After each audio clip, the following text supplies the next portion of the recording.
हाँ मम्मी। ये पूजा का सारा सामान पापा को दे दो। शहर जा रहे हैं, रास्ते में नदी में विसर्जित करते हुए चले जाएंगे। मम्मी, नहर के कोई कूड़ादान है जहाँ अपना कचरा डालते हैं? रीति रिवाज है हमारे, कब से चले आ रहे हैं। पर दादी, जिस पानी को हम खेत सींचने के लिए इस्तेमाल करते हैं, रोजमर्रा के कामों के लिए इस्तेमाल करते हैं, यहाँ तक कि पीते भी हैं, उसी को हम कूड़ेदान की तरह कैसे उपयोग कर सकते हैं?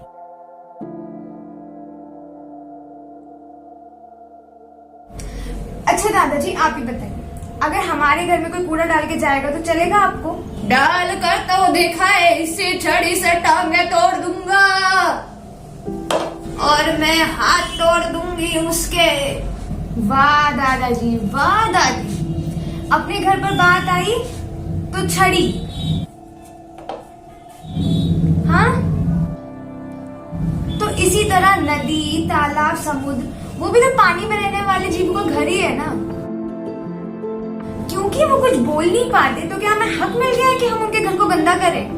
जे कैसा अनर्थ हो गया हमसे, इस तरह से तो हमने कभी सोचा ही नहीं।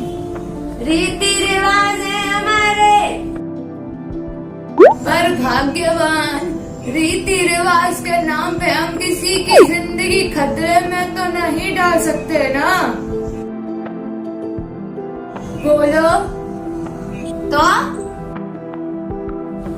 तो क्या पूजा का सामान कचरे के डब्बे में डाल दें? अरे नहीं दादी, जो भी चीजें प्राकृतिक है ना, जैसे फूल, पत्ते, गोबर, जो कि गोवर्धन पूजा और दशहरा के टाइम पे निकलता है हमारे घर से, इन सारी चीजों की हम जैविक खाद बनाएं,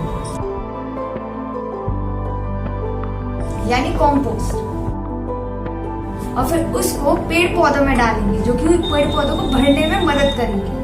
अच्छा, वाह बेटा, क्या उपाय सुझाया है। और पुरानी मूर्तियों का क्या? हाँ? हम इन्हीं मूर्तियों की पूजा करेंगे। क्या? मूर्तियों को वैसा बदलना क्यों है? सवाल तो सही है। रीति रिवाज है हमारे, कब से चले आ रहे हैं। भाग्यवान, क्या? बदलाव ही प्रकृति का नियम है। अगर आज हम अपने तौर तरीके नहीं बदलते हैं तो भविष्य में साफ जल के लिए तरसेंगे, जो कि आज भी कई जगह पे देखा जा सकता है।